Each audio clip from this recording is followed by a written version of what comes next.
కృతజ్ఞతలన్నా. ఎందుకంటే ఇక్కడ మీరు పెట్టిల్లు రాష్ట్రంలో పాలన, ప్రజాస్పందన, మీడియా తీరు. నిజంగా మీడియా గురించి మాట్లాడుకుంటే చాలా విషయాలు మాట్లాడాలి. ఇక్కడ రౌండ్ టేబుల్ సమావేశం ఇదే ప్లేస్లో ఇది 3వ సారి అనుకుంటా. నేనేమంటున్నానంటే యూట్యూబ్ ఛానళ్ళు, శాటిలైట్ ఛానల్ ఇది పక్కన పెడదాం. అసెంబ్లీలో రాష్ట్ర ముఖ్యమంత్రి మాట్లాడే తీరు, ప్రెస్ ముందు ముఖ్యమంత్రి మాట్లాడే తీరు, సభలో సభ్యులు మాట్లాడే తీరు, ఇప్పుడు మనం మాట్లాడుతున్న తీరు, దాంట్లో ఎక్కడ డిఫరెన్స్ వచ్చింది? ముఖ్యమంత్రి మాట్లాడితే చట్టాలు వర్తించవు, నాలాంటి వాళ్ళు మనలాంటి వాళ్ళు మాట్లాడితే చట్టాలు వర్తిస్తాయి. అంటే రాజ్యాంగాన్ని ఏమన్నా తిరగరాసి వాళ్ళ కోసం ఉందా? రాజ్యాంగం అంటే తెలంగాణలో ఒకటే కదా. యూట్యూబ్ ఛానళ్ళకి సంబంధించి నేను గతంలో నాకు ఒక కేసు అయింది, అసలు సంబంధం లేని కేసు. ఆయన ఎవరో టీవీ చూస్తున్నారట, ఆయనకు మనోభావాలు దెబ్బతిన్నాయట, వచ్చిల్లు ఎత్తుకెళ్ళిళ్ళు. రాజ్యాంగం ప్రకారం 41 CRP ఇవ్వాలి, దానికి మనం రిప్లై ఇవ్వాలి, తర్వాత అరెస్ట్ చేయాల్సిన పరిస్థితి ఉంటుంది. అలాంటిది లేదు.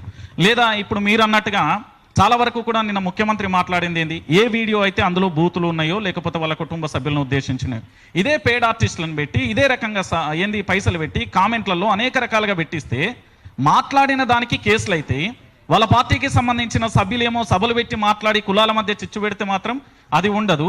కానీ ఈరోజు యూట్యూబ్ ఛానల్ అంటే మాత్రమే భయం. ఎందుకు అంటే గత ప్రభుత్వాన్ని దింపినవి ఈ గొట్టాలే, ఈ ప్రభుత్వాన్ని దింపేది ఈ గొట్టాలే, ఆ భయం ఆయనకున్నది.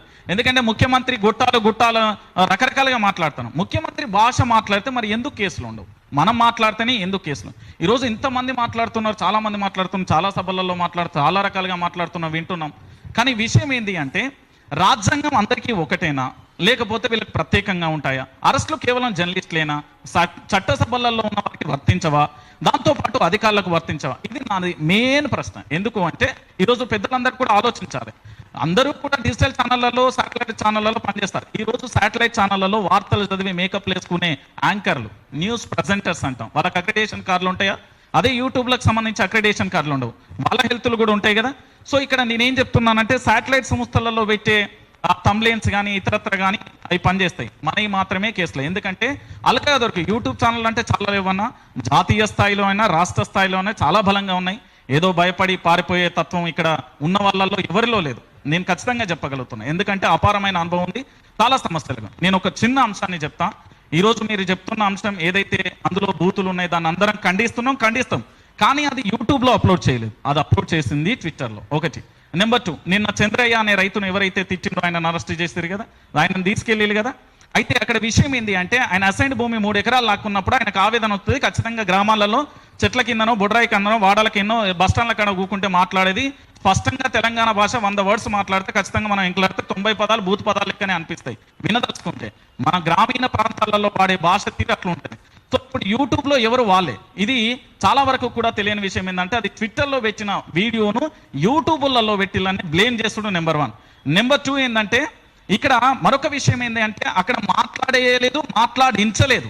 తన ఆవేదన, తన భూమి పోయింది, తన కడుపు రగిలింది, మాట్లాడిండు. 3వది ఏంటంటే ఇక్కడ జర్నలిస్టులకు సంబంధించి ఏదైతే మాట్లాడించిన వ్యక్తి మీద కేసు అవుతుంది, చైర్మన్ మీద కేసు అవుతుంది, రైతు మీద కేసు అవుతుంది. మరి రాష్ట్ర ముఖ్యమంత్రి, మంత్రులు, ఎమ్మెల్యేలు, ఎమ్మెల్సీలో, ఎంపీలో మాట్లాడితే ఎందుకు కేసులు కావు? దీని గురించి నేను స్పష్టంగా అంటున్నా. లాస్ట్గా ఫైనల్గా ఒకటే మాట, ఇక్కడ జర్నలిస్టులకు సంబంధించి కూడా ముద్రలు వేస్తున్నారు. దాంతోపాటు ఏదైతే శాటిలైట్ మీడియా అనేది ముద్రలు అంటే ప్రతి యూట్యూబ్ ఛానల్ వెనుక రాజకీయ శక్తులు ఉన్నాయి. ఈరోజు ఆనాడు ప్రభుత్వాన్ని మేము ప్రశ్నించినా, ఈరోజు ప్రశ్నిస్తున్నా, రేపే ప్రశ్నిస్తాం. కానీ మనందరం కలిసికట్టుగా ఉండాలనేది నా నిర్ణయం. Thank you.